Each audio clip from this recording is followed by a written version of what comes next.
Olá a todos, bem-vindos ao nosso canal. Hoje vamos mergulhar numa das passagens mais dramáticas e impactantes dos evangelhos, a escolha entre Jesus e Barrabás, registrada em Mateus, capítulo 27. É um momento que ecoa através dos séculos, nos fazendo refletir sobre justiça, misericórdia e a natureza humana. Vamos situar a cena. É a Páscoa, a festa mais importante para os judeus. Milhares de peregrinos lotavam Jerusalém.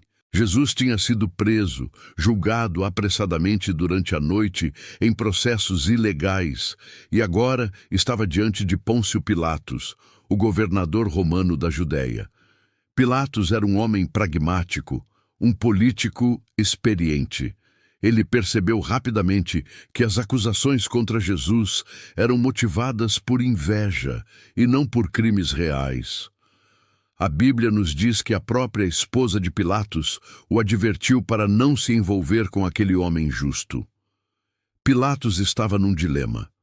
Ele não via culpa em Jesus, mas também não queria contrariar os líderes religiosos e causar uma rebelião em plena Páscoa, o que mancharia sua reputação perante o imperador romano. Então, ele teve uma ideia que, em sua mente, resolveria o problema. Havia um costume, uma tradição de Páscoa, em que o governador romano libertava um prisioneiro judeu como um gesto de boa vontade para com o povo. E aqui entra em cena a figura de Barrabás. Quem era esse homem? Mateus o descreve como um prisioneiro muito conhecido. Marcos e Lucas nos dão mais detalhes. Barrabás era um rebelde, um insurrecto que havia cometido um assassinato durante uma revolta contra o domínio romano.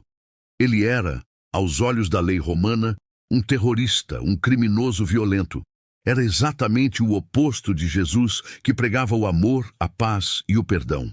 Então, Pilatos apresenta a escolha à multidão reunida.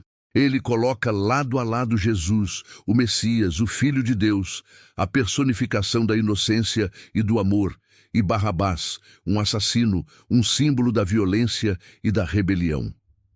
A pergunta de Pilatos foi direta: qual deles vocês querem que eu solte, Barrabás ou Jesus, chamado Cristo? Para Pilatos, a escolha parecia óbvia.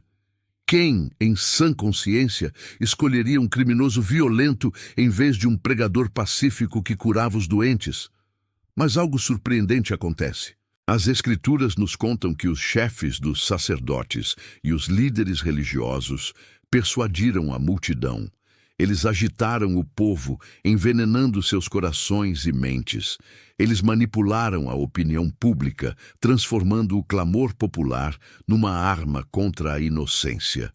Quando Pilatos repete a pergunta, a resposta da multidão é um grito uníssono e chocante: Barrabás!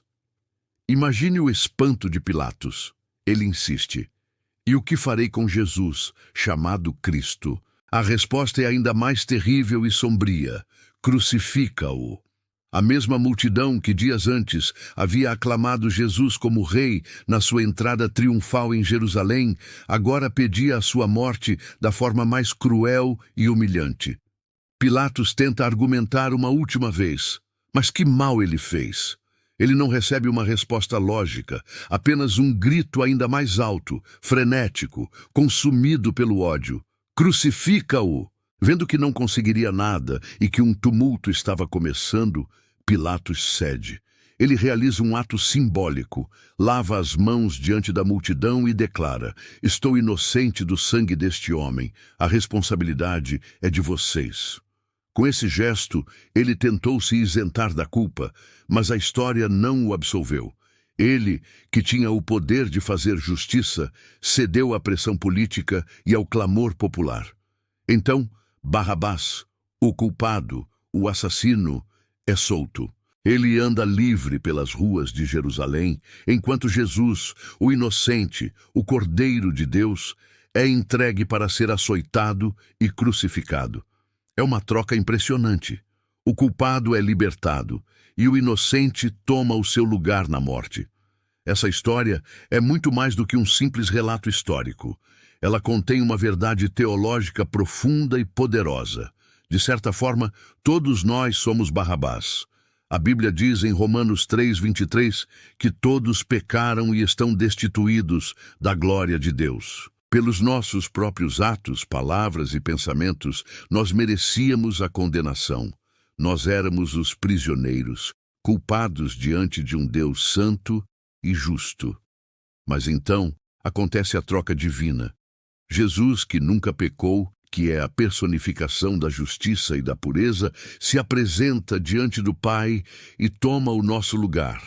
Ele assume a nossa culpa, a nossa condenação. Ele é levado à cruz para pagar o preço que nós deveríamos pagar. A justiça que deveria cair sobre nós, os culpados, caiu sobre ele, o inocente. Quando a multidão gritou, "Solte-nos, Barrabás!", eles, sem saber, estavam ecoando o plano de salvação de Deus. A libertação de Barrabás é uma imagem poderosa da nossa própria libertação. Fomos libertados da condenação do pecado não por nossos méritos, mas porque Jesus tomou o nosso lugar. Isaías 53 profetizou isso séculos antes, dizendo: "Mas ele foi transpassado por causa das nossas transgressões, foi esmagado por causa de nossas iniquidades. O castigo que nos trouxe paz estava sobre ele, e pelas suas feridas fomos curados." A escolha de Barrabás em vez de Jesus também nos serve de alerta. Mostra como a opinião popular pode ser volátil e facilmente manipulada. Mostra como a pressão do grupo pode nos levar a tomar decisões terríveis, a rejeitar a verdade e a abraçar a mentira. Quantas vezes em nossas próprias vidas não escolhemos o Barrabás do momento em vez de Jesus? Quantas vezes escolhemos o caminho mais fácil, a gratificação instantânea, a aprovação dos outros, em vez de seguir a vontade de Deus, que nem sempre é popular, mas é sempre o certo? Essa passagem nos convida a uma profunda reflexão pessoal. Ao olharmos para a cruz, não devemos apenas ver o sofrimento de Cristo, mas também reconhecer que Ele está ali em nosso lugar. Ele é o Cordeiro de Deus que tira o pecado do mundo, o meu pecado e o seu pecado. A liberdade de Barrabás foi comprada com o sangue de Jesus, e a nossa liberdade espiritual também. A história não nos conta o que aconteceu com Barrabás depois que ele foi solto. Será que ele entendeu o que aconteceu? Será que ele viu Jesus sendo levado para a cruz, o homem que morreu em seu lugar? Será que a sua vida mudou depois daquele dia? A Bíblia não diz, talvez propositalmente, para que nós possamos nos colocar no lugar dele e responder a essa pergunta por nós mesmos. Nós, que fomos libertados pela morte de Cristo, como estamos vivendo essa liberdade? Estamos honrando o sacrifício que foi feito por nós? A escolha entre Jesus e Barrabás continua a ser apresentada a cada um de nós, todos os dias, em nossas decisões diárias. Que possamos ter a sabedoria e a coragem de não seguir a multidão, de não ceder à pressão, mas de escolher sempre a Jesus. Escolher a vida, a verdade, o perdão e o amor que só Ele pode oferecer. Obrigado por assistirem até aqui e por refletirem comigo sobre essa passagem tão poderosa. Que a graça de entender que somos como Barrabás, mas amados e redimidos por Jesus, transforme nossos corações. Se você gostou deste vídeo, não se esqueça de deixar o seu like, compartilhar com seus amigos e se inscrever no canal para mais conteúdos como este. Fiquem com Deus e até a próxima.